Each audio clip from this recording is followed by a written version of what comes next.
दोस्तों, आप जानते हो या न जानते हो, पर मैं आपको एक खास बात बता रहा हूँ कि हमारे देश में ऐसी-ऐसी विदुषी नारियाँ थीं, जिन्होंने अपने पति महर्षियों के साथ वेदों की रचनाओं में, मंत्रों की रचनाओं में बहुत बड़ा योगदान दिया। मैं आपको उनमें से कुछ के नाम बता रहा हूँ और उनके कार्य भी बता रहा हूँ, क्योंकि महिलाएँ जो होती हैं, सृष्टि ने 2 की रचना की है हर चीज़ में, नर और नारी। तो नर तो हम हैं ही, नारी में एक क्रोमोसोम ज़्यादा होता है और पुरुष से ज़्यादा वो प्रतिभाशाली होती हैं। बस एक ही है कि शक्ति में, बाहुबल में कम होती हैं, पर अन्य चीज़ों में वो ज़्यादा होती है। नारी में एक माँ होती है, माँ 9 महीने तक हमें अपने पेट में रखती है और फिर जो है हमें जन्म देती है, और जन्म से लेकर के मृत्यु तक अपने बालक का इतना ध्यान रखती है, उतना पिता नहीं रख पाता है। माँ दूध पिलाती है, बच्चे का मल मूत्र साफ करती है, बच्चे को हर चीज शिक्षा देती है, प्रारंभिक शिक्षा वही देती है। और उसके सुसु जब बिस्तर में कर देता है बच्चा, तो अपने जो है उस गीले जगह पर लेट जाती है और लड़के को सूखे जगह पर लेटा देती है। और अपने बच्चे के लिए वह किसी से भी लड़ सकती है।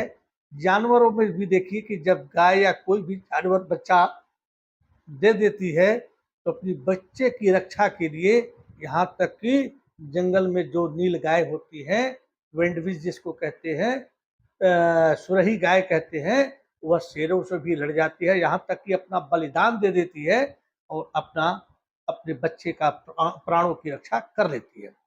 उसी प्रकार से मैं बताता हूँ, एक स्त्री थी गार्गी।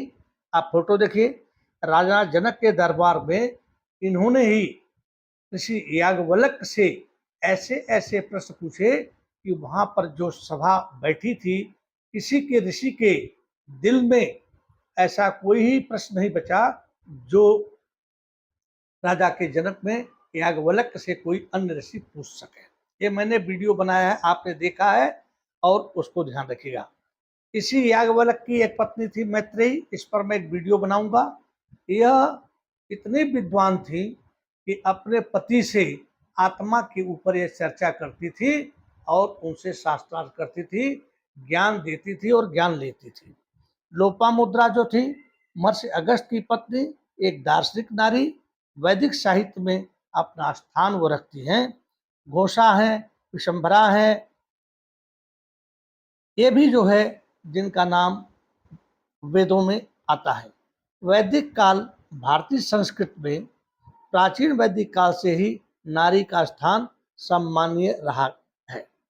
इसी पर एक संस्कृत में श्लोक भी कहा गया है, यत्र नार्यस्तु पूजन्ते रमन्ते तत्र देवता। जिस कुल में स्त्रियों की पूजा होती है, उस कुल पर देवता प्रसन्न होते हैं। यत्रेतास्तु न पूजन्ते सर्वस्तत्रु फला क्रिया। कहते हैं कि जिस घर में स्त्रियों की पूजा नहीं होती है, उनसे मधुर वाणी नहीं बोले जाते हैं, उनसे वस्त्र आभूषण नहीं दिए जाते हैं, उनका सत्कार नहीं किया जाता है, वहाँ के जितने हम शुभ कार्य करते हैं सब निष्फल हो जाते हैं। तो दोस्तों, एक और थे, मैंने वशिष्ठ के ऊपर भी, विश्वामित्र के ऊपर एक बनाया है। ऋषि वशिष्ठ की जो पत्नी अरुंधति थी, वह पहली ऐसी विदुषी नारी है जो सप्त ऋषि ब्रह्मांड में है, उसमें ऋषि की पत्नी होने का उनको गर्व है। वो अपने पति के साथ इस ब्रह्मांड में रहती है। तो कहने का मतलब है कि हमारे भारत की जो स्त्रियां थी, वह पुरुषों से कंधा मिला करके चलती थी, अपने पति के साथ जंगलों में वास करती थी और वेद वेदांत पर व्याख्या भी करती थी, पति की सेवा भी करती थी। और जिसके साथ हमारे माता पिता, हमारी बहन बेटी माताओं को हाथ बांध देते थे, दे देते थे, उनके साथ जीवन पर्यंत रहती थी और अच्छे से अच्छे कार्य करती थी। कोई ऐसी स्त्री नहीं थी जो पति के विमुख हो और पति उससे विमुख हो। जैसे ही शिवाजी की माँ है, उनके पति ने छोड़ दिया था, लेकिन शिवाजी को एक राजा बना दिया। मीराबाई के बारे में आप जानते ही हैं। मीराबाई अपने पति के मृत्यु के बाद किसी से शादी नहीं की और वह भगवान श्री कृष्ण के भक्ति में डूब गई।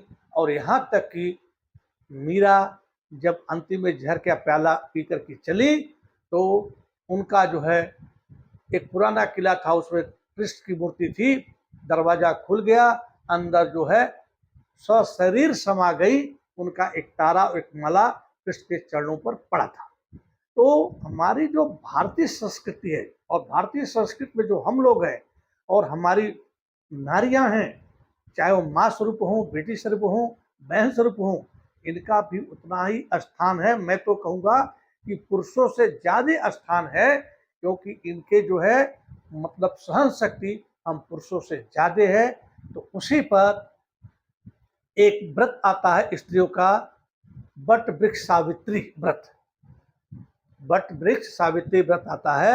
इसी वृक्ष के स्थान पर सावित्री ने यमराज से अपने पति के प्राण वापस लिए थे। तो अब हम चलते हैं दूसरे एपिसोड में कि सावित्री ने अपने अल्पायु पति की आयु को कैसे बढ़ाया। यमराज निकाल लेते हैं, लेकिन फिर भी यमराज के पीछे पीछे चलती है और लास्ट में यमराज से पुत्रवती होने का वरदान प्राप्त करके और अपने पति के प्राणों को वापस ले लेती है। देखते हैं, आइए आगे।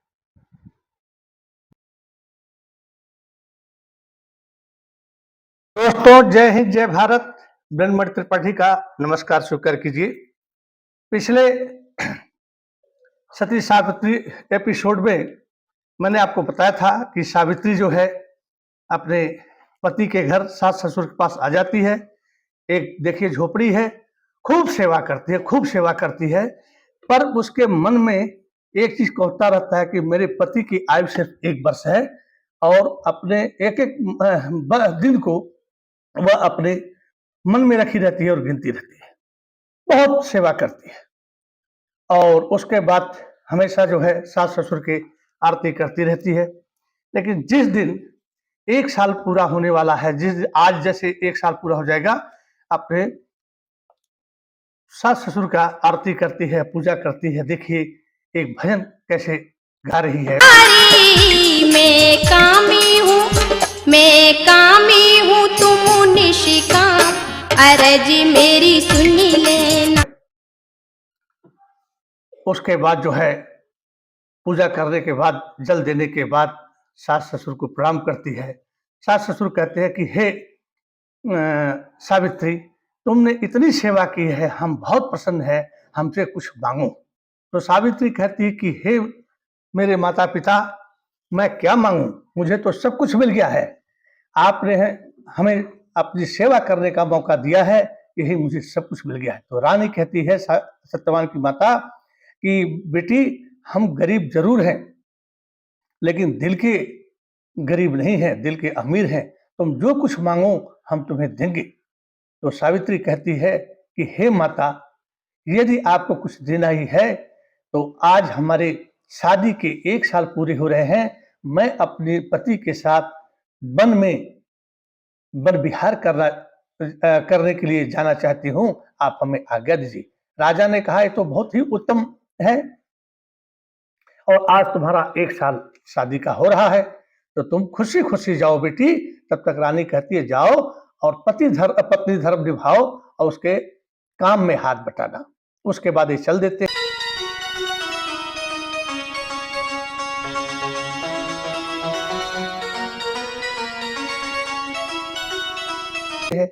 एक पेड़ के नीचे अंगोछा बिछा देते हैं, सत्यवान पेड़ पर चढ़ जाते हैं। उसके बाद लकड़ी काटने लगते हैं। उधर जो है धर्मराज कहते हैं, दूतों, उनके दूत होते हैं। चित्रगुप्त ने कहा है कि पृथ्वी लोक पर जो सत्यवान है उसकी उम्र पूरी हो गई है, और जाओ उसके प्राण लेकर के आओ। दोनों जो है दूत चल देते हैं। यहाँ पर क्या है कि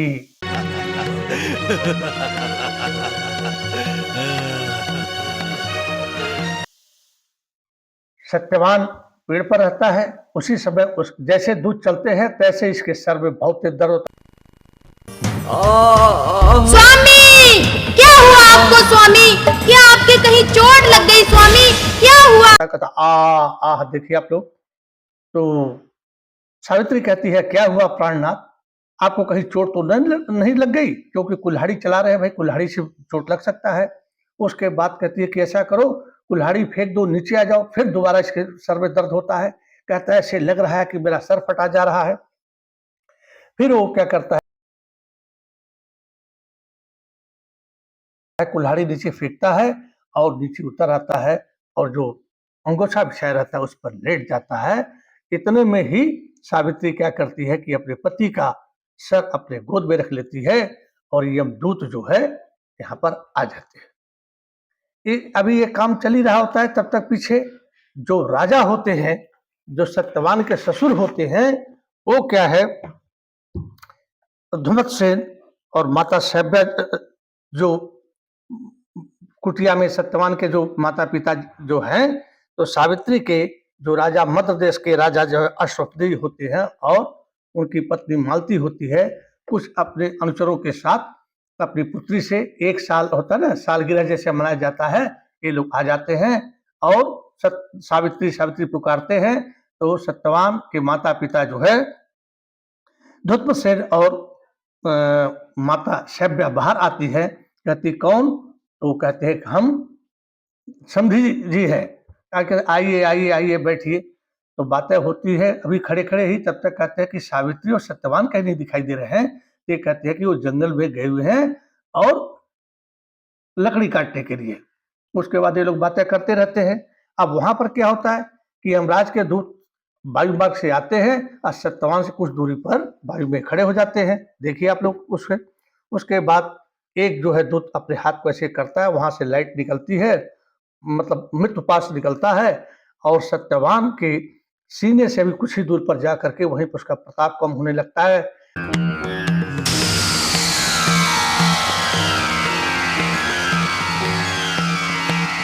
और उसके बाद वापस चला जाता है। बड़ा आश्चर्य होता है कि मेरा पास गया क्यों नहीं। फिर दूसरा दूत फिर यही क्रिया अपना स्पेशल करता है, वो भी सत्यवान के प्राण नहीं दे पाता है, वो भी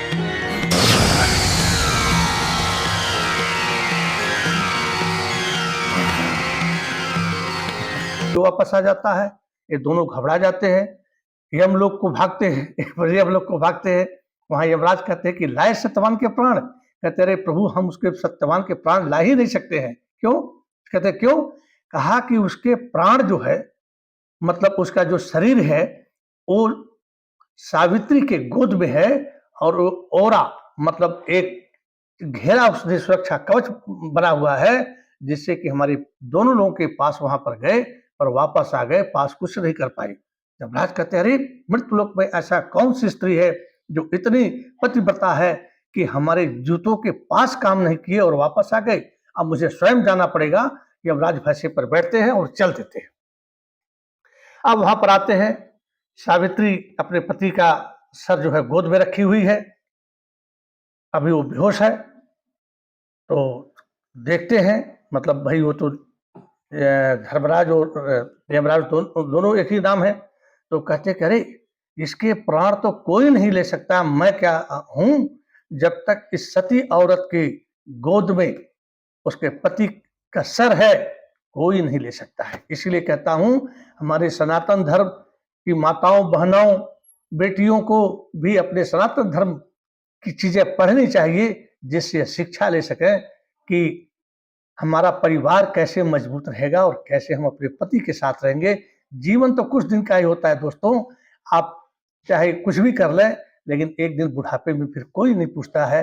इसलिए अपने जो माँ बाप जो आपको कर देते हैं, जिसके साथ आपकी शादी कर देते हैं, जिससे आप शादी कर लेती हैं, आजीवन मृत्यु तक जो है उसका साथ निभाइए, बड़े आनंद में आप जीवन गुजारेंगे और गुजारेंगे। उसके यमराज कहते हैं मुझे कोई चाल चलनी पड़ेगी।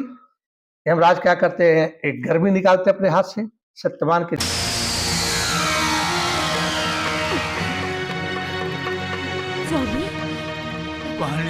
जैसे शरीर के पास गर्मी जाती है, क्योंकि प्राण नहीं हरे जा सकते, गर्मी तो की जा सकती है। तो तैसे इसको प्यास लगता है, कहता है पानी पानी। तो कहती है गायत्री की स्वामी अभी रुकिए, मैं पानी लेकर के आ रही हूँ। और गोद से सर हटा देती है और पानी लेने के लिए चल देती है। इतने में यमराज अपना पास फेंकते हैं और उसके प्राण हर लेते हैं और अपनी मुट्ठी में बंद कर देते हैं।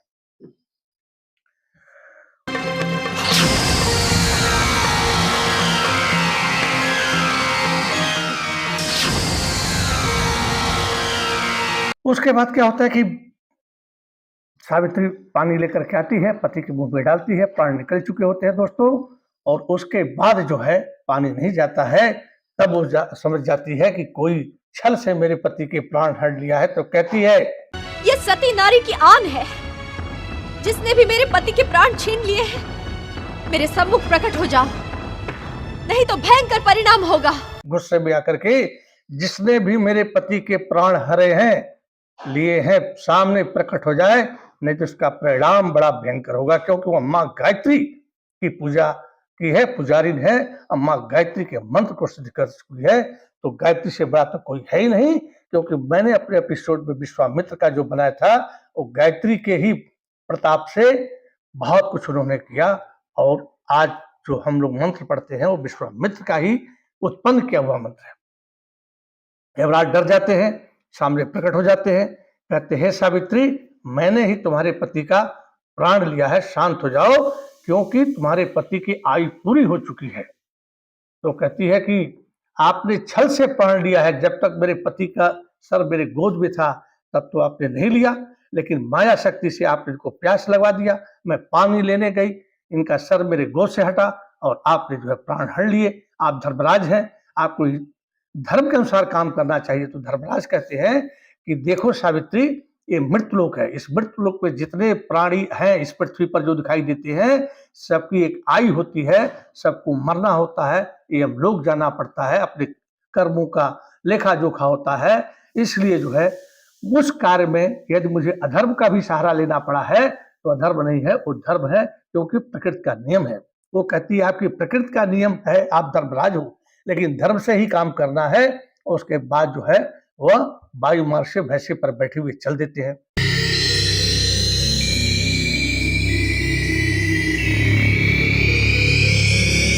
अब सावित्री कहती है, अपने मन में सोचती है, तुरंत माँ गायत्री को याद करती है, ओम भूर्भुवः स्वः ओम तत्सत् वितुर्वरेण्यं भर्गो देवस्य धीमहि धियो यो नः प्रचोदयात्। मंत्र का जैसे ही जाप करती है और हवा में उड़ जाती है, यमराज के पीछे चल देती है। आगे आगे यमराज, पीछे पीछे हो। अब उसके बाद क्या होता है कि इनकी कुटिया में शाम हो जाता है। तो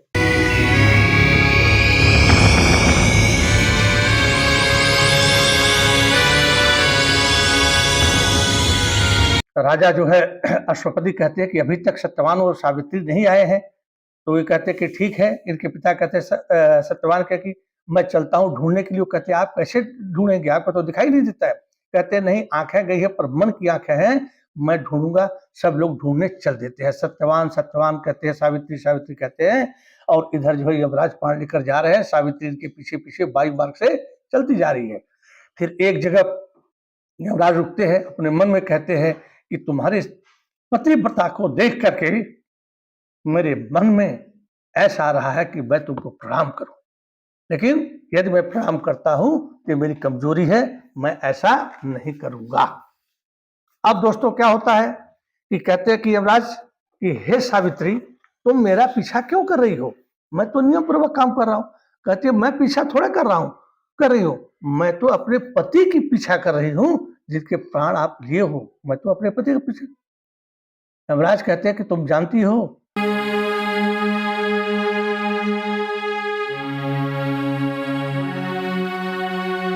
किसी भी मानव का मेरे साथ चलना ठीक नहीं है। बोले मैं आपके साथ चल ही नहीं रही हूं, मैं अपने पति के साथ चल रही हूं। मेरा पति जहां होगा वहां मैं रहूंगी, मुझे आपसे क्या करना है? यमराज कहते हैं आगे और चलते हैं, फिर पीछे मुड़ करके देखते हैं। कहते हैं अरे तुम यहाँ आ गई हो, तुम मानव हो, ये जानती हो क्या एरिया है? कहती है मुझे क्या मालूम क्या एरिया है। कहती है आकाश गंगा है, इसको मनुष्य पार नहीं कर सकता। तो कहती है कि ठीक है, जैसी प्रभु की इच्छा होगी वही हुई होगा। और वही सुबह माँ गायत्री को याद करती है। माँ गायत्री प्रकट करती है, कहती है माँ बताओ मैं कैसे इसको पार करूं। माँ गायत्री जो है एक कमल का विमान तैयार, फूल के विमान तैयार करती है। कहती कि हे पुत्री तुम इस पे बैठ जाओ, तुम आकाश गंगा पार कर जाओगी। उसके बाद जो है बैठ जाती है, आकाश गंगा पार कर जाती है। फिर यमराज जी आगे जाते हैं, फिर देखते हैं, फिर सावित्री आ रही है। उसके बाद जो है कहते हैं कि अरे तुम जानती हो कौन सा है, यह देवलोक है, इसको कोई पार नहीं कर सकता। कहते कि प्रभु की इच्छा होगी तो ये भी हो जाएगा यमराज जी। मैं वहीं तक, जबराज पूछते तुम कहां तक मेरा पीछा करोगी, तो कहती जहां तक मेरे पति के प्राण रहेंगे वहां तक मैं पीछा करूंगी, मैं हटने वाली नहीं हूं, मैं वो नारी नहीं हूं कि मैं पीछे हट जाऊं। तो हमारी बहनों, माताओं, बेटियों को ये वीडियो देखना चाहिए कि हमारे देश की ऐसी नारियां हैं जो यमराज के यम का नाम तो सुनते ही लोग कांप जाते हैं, मरना तो कोई नहीं चाहता है, लेकिन ऐसी हमारी नारियां हैं, विदुषी नारियां हैं कि जो यमराज के पीछे चल रही है। पति तो लिए हो, हमें भी ले लो, हम अपने पति के साथ ही रहेंगे। ये होता है पतिव्रता नारी। आज कैसे नहीं, चलो। उसके बाद जो है कहते हैं कि इस लोक को तो कोई पार ही नहीं कर सकता, मानो तो कर ही नहीं सकता। फिर माँ गायत्री का स्मरण करती है। अब माँ गायत्री जो है एक त्रिशूल भेज देती है भोलेनाथ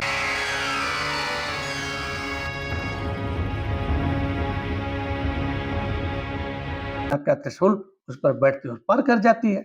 तो जितनी बाधाएं आती हैं सावित्री पार करती चली जाती है और अंत में यम लोक के दरवाजे पर यम जी खड़े हो जाते हैं और ये भी पहुंच जाती है। तो यम सोचते हैं कि अरे यार ये तो सारी बाधाएं पार कर गई एक मानव होकर के ऐसी शक्ति से। उसी बीच में नारद जी जो है माँ गायत्री के पास प्रकट होते हैं, कहते हैं माँ गायत्री आप देख रही हैं सत्यवान के प्राण जो है यमराज लेकर चले हैं और सावित्री पीछे पीछे चली है, तो आप कुछ करेंगी? कहती नहीं, मैं तो हमेशा भक्तों के ध्यान रखती हूँ और यदि आपको कुछ चाहिए, आपने मुझे बुलाया तो बताइए। बोले हमें तो क्या लेना है माता, हम तो आपके भक्त की बात कर रहे। बोले नहीं, सब जो लिखा है वही होगा, आप चिंता मत करो। तेरे में अंतर ध्यान हो जाती है। तो अब यमराज हम लोग पर कहते हैं इसको कैसे वापस भेजूं मैं। कहते हैं कुछ चतुराई से काम करना पड़ेगा। इसे वापस भेजने का उपाय क्या है? हाँ, इसे स्नेह पूर्वक समझाना होगा। तो कहते हैं हे सावित्री, तुम सत्यवान के प्राण को छोड़ करके जो मांगो सब मैं दे दूंगा। तो कहती है कि हे यम, यदि आप प्रसन्न हैं तो मेरे सास ससुर की आंखें दे दो और पहले की तरह से वह बलवान हो जाए। देखिए दोस्तों, आपकी पत्नी मेरी माँ, मेरी दादी, किसी न किसी की पत्नी रही है और अपना घर चलाना है। तो पति के प्राण तो निकल गए हैं, अभी पति का प्राण नहीं मांग रही है, वो अपने सास ससुर की आंखें और उनका जो है शक्ति मांग रही है। इन्होंने तथास्तु कह दिया। अब जंगल में लोग घूम रहे हैं, तब तक जो है 2 लाइट आती है, सत्यवान सत्यवान करते हैं, तब तक जो है जो पट्टी बांधे पट्टी को पार करके जला करके और आंखों में चली जाती है। और उस छेदों से देखते हैं कि राजा जो है जुलत से कि मुझे तो दिखाई दे रहा है और माँ जो शब्या है उसको भी दिखाई दे रहा है। तो कहते हैं पट्टी खोल देते हैं, मैं देख सकता हूँ। और कहते हैं राजा अश्वसेन, ये सब माँ गायत्री को भी, माँ गायत्री के पुजारी होते हैं और ये सब उसका कृपा है। और लोग फिर ढूंढते हैं, फिर ये अभी चल रहे हैं। फिर कहते कि बेटी सावित्री मुझसे और भी कुछ मांग लो सत्यवान के प्राण छोड़ करके। तो सावित्री कहती है कि मेरे ससुर के जो राज्य हैं वह सब वापस आ जाए। तो तथास्तु कहते हैं। अब वो गेट पर जाते हैं, यमलोक के गेट पर। फिर देखते हैं कि गेट पर भी सावित्री खड़ी है। कहते रे मेरी पुत्री, तुम ये बताओ अब क्या तुम्हें चाहिए? मैंने तो सब दे दिया, तुम्हारे सास ससुर की आंखें दे दी, धन धान दे दिया, उनका राज्य दे दिया, बलिष्ठ कर दिया, अब क्या चाहिए? सत्यवान का प्राण छोड़ करके कुछ और मांगो। तो कहती है हे यम जी, आपने तो मेरे सास ससुर को उनके राज्य सब लुटा लिया, कि मुझे तो कुछ दिया। आपने कई वर दिए किंतु मुझे कोई वर नहीं दिया। नहीं, इतनी दूर तक मैं आए हूं तो मुझे भी कुछ दीजिए। तो कहते हैं कि मैं वचनबद्ध हूं। मैं सत्यवान के प्राण छोड़ करके तुम कुछ भी मांग पुत्री, मैं तेरे से बहुत प्रसन्न हूं, बोल क्या मांगती है। तो कहती है कि मुझे वरदान दीजिए कि मेरा वंश चले। चाहे मेरा भी कुल बढ़े। तथास्तु। बड़ा खुश होता है कि अब तो चली जाएगी। तो कहता है तथास्तु। उसको कहती है अब राजी ठहरिए। बोला क्या?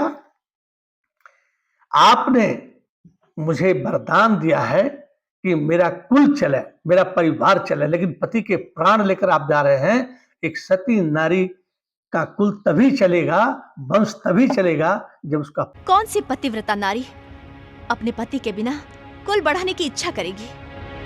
सावित्री। पति होगा।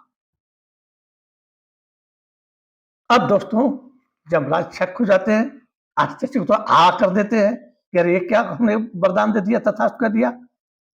फिर कहते हैं कि हे सावित्री, तू जीत गई, मैं हार गया, तूने प्रकृति का नियम बदल दिया, मैं तेरे पति के प्राण छोड़ रहा हूं, ये ले और सत्यवान के प्राण ले जाओ, मैं इसे मुक्त करता हूं।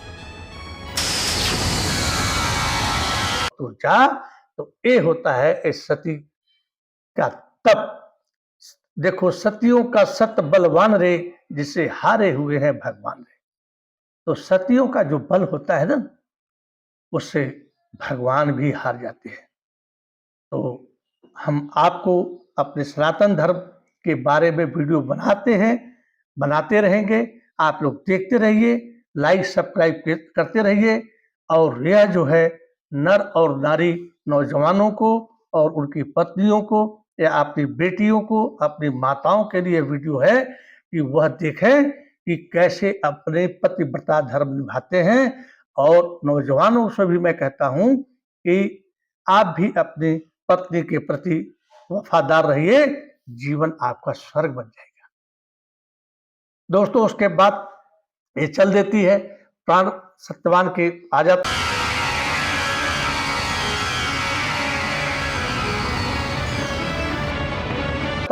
सत्यवान उठता है, कहता है अरे मैं तो बहुत देर तक सोया, अब मरे हुए आदमी को तो कुछ पता नहीं चलता है।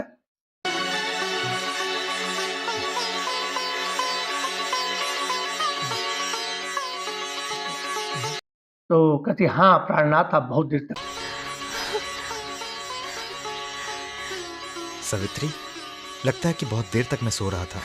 सोए? कहा रे मैं इतनी देर तक सोया तो क्यों नहीं जगा दिया कि आगे से मैं आपको इतनी देर तक सोने दे दूं। उसके बाद वो सत्यवान सत्यवान चिल्लाते हैं, ये लोग चलते हैं, रास्ते में मुलाकात हो जाती है। तो पुत्र कहता है पिताजी मुझे आप पहचानते हैं? क्योंकि छोटा ही बालक ही रहता है, तभी क्या क्योंकि रोशनी चली गई रहती है, काफी समय से जंगल में रहते हैं। कहते हाँ बेटा तुम बड़े हो गए हो, शरीर तो तुम्हारा बदल गया है लेकिन आवाज नहीं बदली है। तो आवाज हमेशा आदमी की वही रहती है कि ऊपर उस पर भी वीडियो लंबा हो रहा है। एक लड़का हमको मिला, मैंने अपना वजन घटाया तो वो नहीं पहचान पाया, मेरा साथ छात्र था। और आवाज जब सुना तो कहा गुरुजी आप फला जगह टीचर थे? हमने कहा हाँ भाई। कहता है प्रणाम, मैं आपसे पढ़ा। आवाज नहीं जाती है। तो कहने का मतलब है कि फिर वो लोग मिलते हैं। तब तक राजा धूमत शरीर का भाई आता है, कहता है भैया मुझे माफ कर दो, उसको कोड़ फूट जाती है। कहता है कि मैंने ही आपके खाने में विष दिला करके आपकी आंखें अंधी की थी और आपका पूरा धन हड़प लिया था और मुझे क्षमा करो। उसकी पत्नी भी रहती है, रानी जो बनी रहती है, भाई को वो करते हैं। फिर लोग माँ गायत्री से प्रार्थना करते हैं, माँ गायत्री उनको स्वस्थ कर देती है। तो यहीं पर वीडियो खत्म होता है। रचा है सृष्टि को जिस प्रभु ने, वही ये सृष्टि चला रहे हैं, जिन्होंने भेजा था इस जगत में वही वापस बुला रहे हैं। तो दोस्तों जो भी पतिव्रता स्त्री उपवास व्रत द्वारा वट वृक्ष की पूजा करेगी उसका सुहाग सुरक्षित होगा। ये व्रत इसको आप लोग ज्यादा से ज्यादा लाइक्स और सब्सक्राइब शेयर कीजिए। और कहते हैं सब कुछ जाएगा पर आपकी आवाज लता मंगेशकर जी गाती थी, ये नाम गुम जाएगा, ये चेहरा बदल जाएगा। पर मेरी आवाज ही पहचान। तो आप लोगों का बहुत बहुत धन्यवाद। वीडियो देखते हैं, इसी तरह जय हिंद, जय भारत, वंदे मातरम। थैंक यू दोस्तों।